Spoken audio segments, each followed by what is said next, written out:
I would like to take the opportunity to clarify a few points in relation to the opening of schools next week.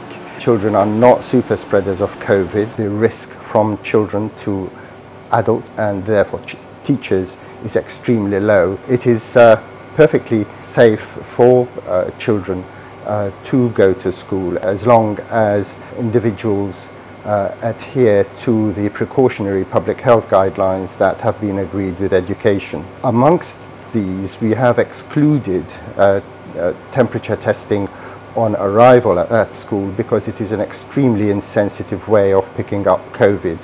COVID is not influenza. It does not behave like influenza in children. They usually are asymptomatic. Of the very few who do develop symptoms, the symptoms are usually very mild. Not going to school is very detrimental to children of their general education and their overall well-being and safety. So I would certainly urge people to ensure that their children go to school as long as individuals adhere to the precautionary public health guidelines that have been agreed with education. We have introduced the concept of bubbles in schools.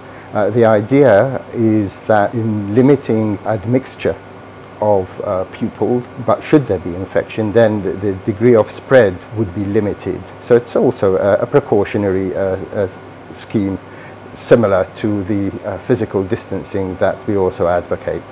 We are saying to those 70 or so children that are shielding that they can go back to school, but as always it is sensible to move cautiously, and we would advise those children and their parents to consult their pediatrician about the safety of going back to school, but in general that they can go back to school.